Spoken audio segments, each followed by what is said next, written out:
Hi everyone, Kelly here, and today I want to talk about some books that I want to read in 2023.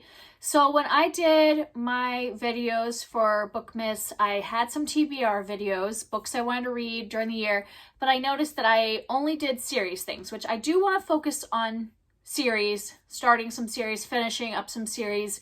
But I also, one of my goals was to lower my physical TBR, read 65% of my reading this year I want to have from my physical TBR because I just am running out of space for books. So like if I can like read them and like get rid of some, or have bookshelves that actually are filled with books I've read and loved instead of just books I'm hoping to enjoy.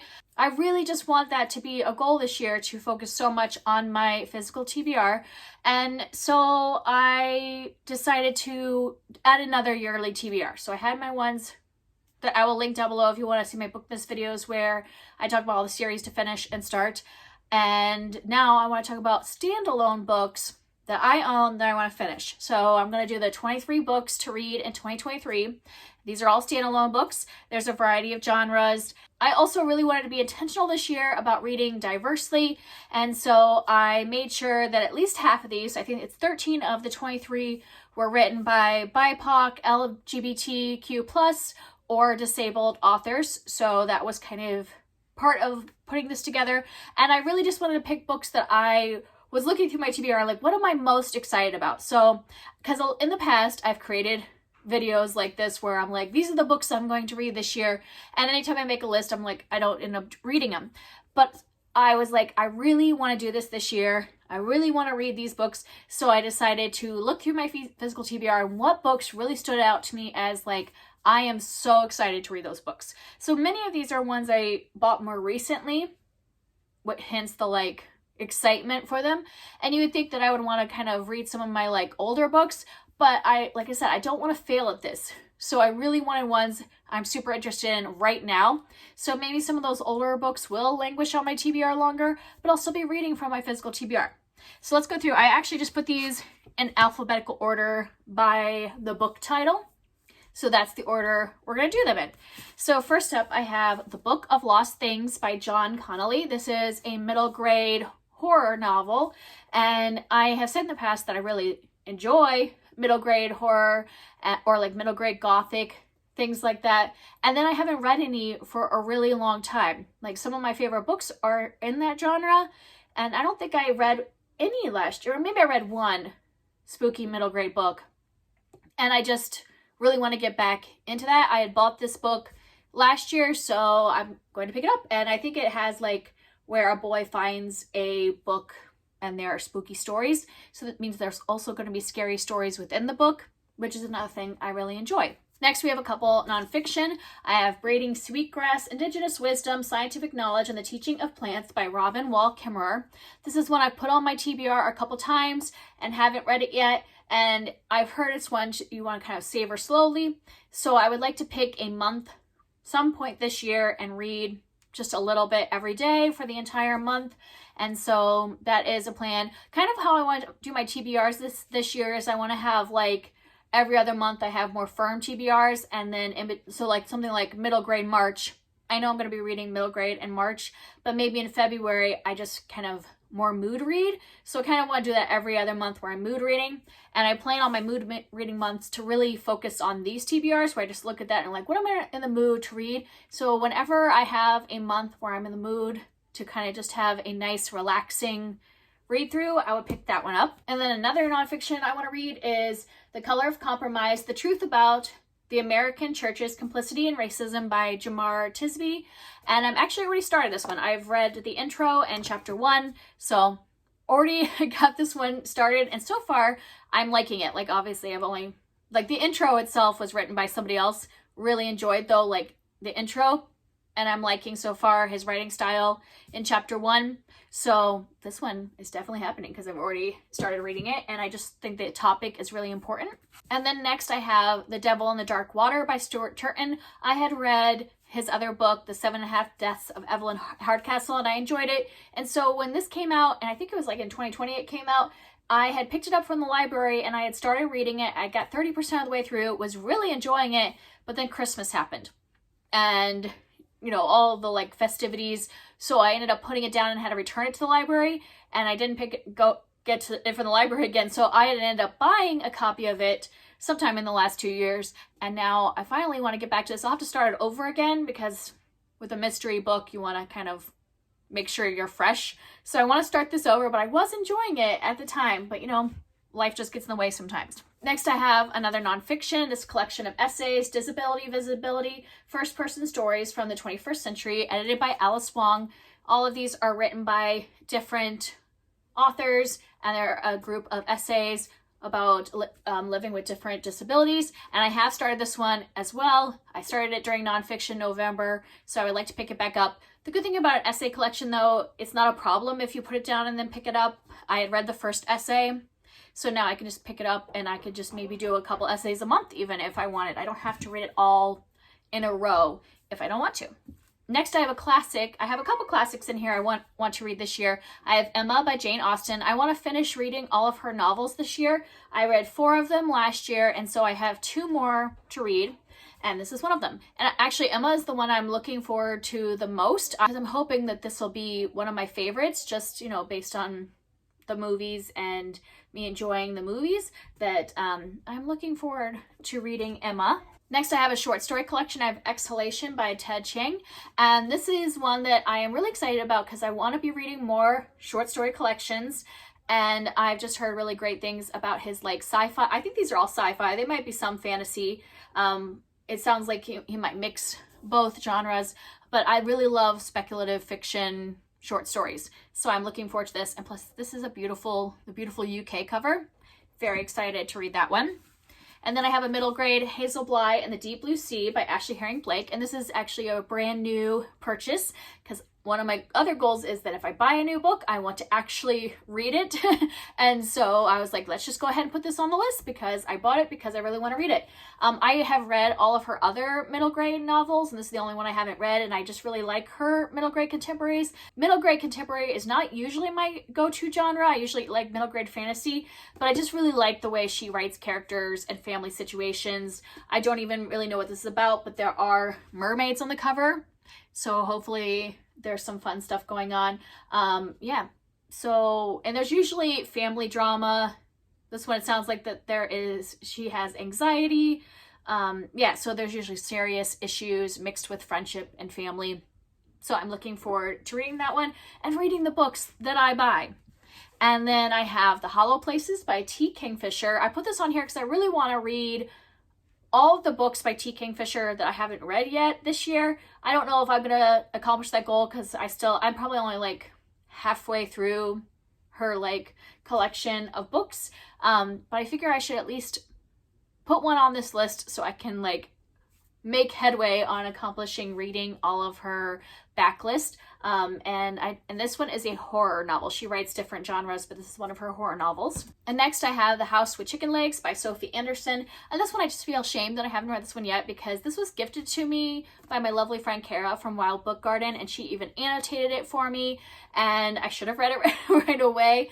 But you know, that's just me. So I want to correct that, and I want to make sure to read this. I'm also just really interested in it. This is like a retelling of Baba Yaga, and I am really loving reading retellings. And so I definitely really want to read this, and I want to see Kara's annotations. So I'm very excited. I'm definitely putting this on my list, and we'll read it this year. Next, I have another middle grade book. I have In Darkling Wood by Emma Carroll.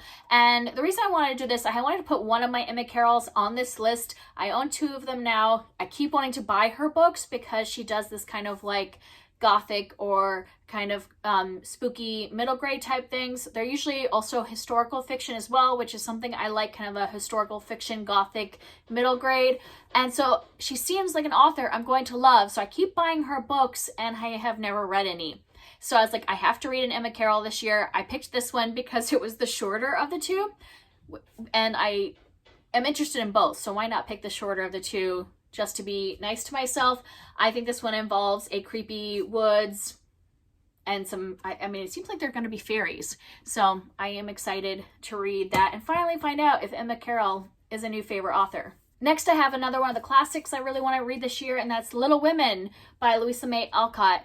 I have never read this book. I have never read anything by Louisa May Alcott, and I've watched like many different movie adaptations of this story, so I know the basic story, but I've never actually read the book. So I feel like I should correct that. I bought this edition last year. I think it was last year I bought it, and then I never read it.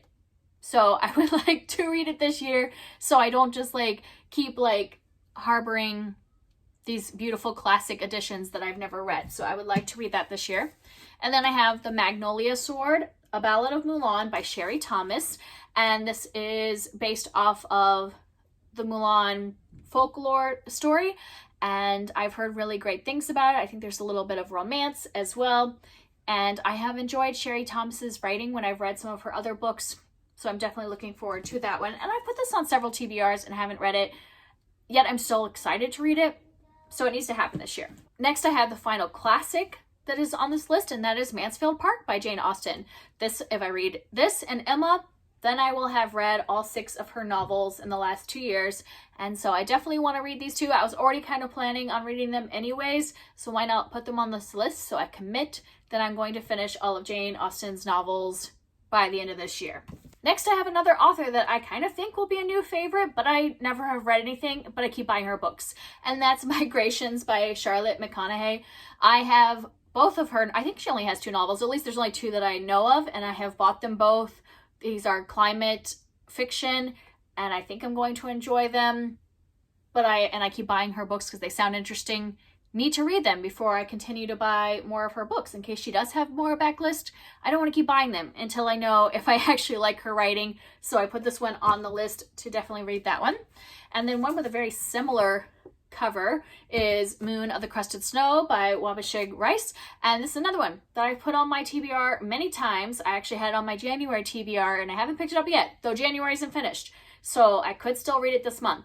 And this one is a dystopian novel written by an Indigenous author, and I've heard really good things about it. It seems right up my alley. So I definitely need to read that this year because I need to stop putting the same books on my TBRs over and over again that I'm super excited about and then not read them. So that one needs to happen. Next, I have another book that I just bought because once again, I want to be reading the books I buy. This is My Life as an Ice Cream Sandwich by E.B. Savoy. And I have only read one thing by E.B. Savoy, and it was a nonfiction. She was doing like a biography in poetry, and I found it really interesting, so I wanted to try one of her books. And this is a middle grade that she wrote. It's also mixed media. Like as I was flipping through, I had seen that it also has some things that kind of look like comic strips. And so I think this will be a really fun one. Did I mention it? And it's a middle grade sci-fi contemporary because I think it has like in our world, but then there's some, I think maybe sci-fi elements about it, or at least talk about space. Next, I have The Reckoning at Gossamer Pond by Jamie Jo Wright, and I have several people I follow that read Jamie Jo Wright, and every time they talk about her books, they sound really interesting. They're kind of suspenseful and atmospheric. I think they're kind of more like gothic fiction or, you know, thriller horror type thing, light thriller horror, and they always sound good when I hear people talk about them. So I picked up one of her books, and I keep like getting drawn to like possibly buy more, but like I've done with other people, I'm like, no, I should not buy somebody's books, like all of somebody's books, until I try one of them. So I would like to try one of her books to find out if I should be collecting and buying more of them. Next, I have Sisters of the Neversea by Cynthia Lightedge Smith, and this one is a retelling of Peter Pan, but it's by an indigenous author, so I think it takes much more care, obviously, with that portion of Peter Pan, and it would be a more diverse retelling. So I am really looking forward to this. This is something I would hope to share with my kids, so I wanted to read it first to find out what age they will be ready to read this, because it just sounds really interesting. Next, I have the one that is most intimidating from this pile, and that's Stamped from the Beginning, The Definitive History of Racist Ideas in America by Ibram X. Kendi.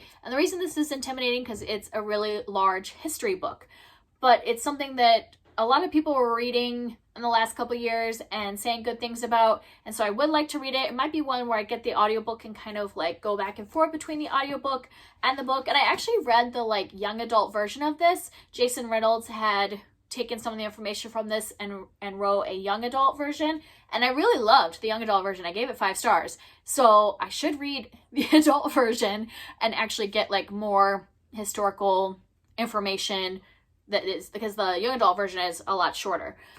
So yes, I really want to put this on here, kind of like stretching a little bit because it is so large and is nonfiction and history. You know, it's not like narrative nonfiction. So this is pushing me a little bit, but I think it's good to be pushed a little bit to read the things that are important and important information to know. Next, I have A Time to Dance by Padma Venkatraman, and this one is written in verse. Yeah, so this is a novel written in verse, and I think it's about a girl who is a dancer or really enjoys to dance, but then she has an injury where one of her legs has to be amputated, and so it's her kind of resiliency story about rediscovering her love of dance now that her body is different. And then next I have When Stars Are Scattered by Victoria Jamieson and Omar Mohammed.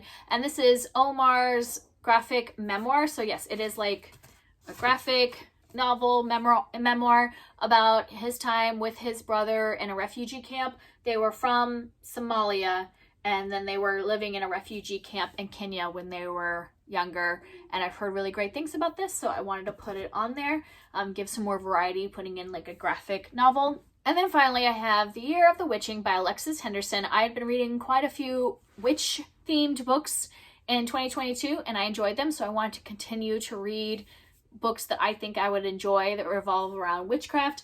And this one is kind of like not really alternate history because it's not taking place in our like world necessarily, but it is kind of like a puritanical culture and then witchcraft in there, and I think it's like, you know, some horror as well. And technically I think this is possibly going to be a series, and these are supposed to be standalones, but there is no, like, they're on Goodreads, it says there's going to be a sequel, but there's no like date yet or any information really about the sequel. So I figured I would just treat it like a standalone and put it in this list because I really want to read this. If it becomes a series, fine, it'll end up being on a continuing series list at some point, but at least for this year, I'm treating it as a standalone. And this one, I already have somebody lined up to buddy read this in February, so this will be read very soon. And just so you know, if anybody wants to buddy read any of these books with me, I would love to do that. That'll help make sure that I actually read them. It'll be a fun time to be able to discuss them. So let me know in the comments, or you can message me on Instagram. I'm Cozy Reader Kelly on Instagram as well, and set up a time that you would want to buddy read them. And I would love to do that because I definitely want to read all 23 of these books this year and really focus on reading my physical TBR. I mean, I will still probably be getting some books from the library because I'm just at the library all the time for my kids and I just get tempted by the books at the library. But I want to be intentional of reading at least 65% of the books each month or total in the year to be from my bookshelves. And so this will help me get there, making this choice to read these standalones in addition to the series I already wanted to read. Let me know if you have any like books you definitely want to read this year, or if you want to buddy read any of these, and I'll see you next time. Bye.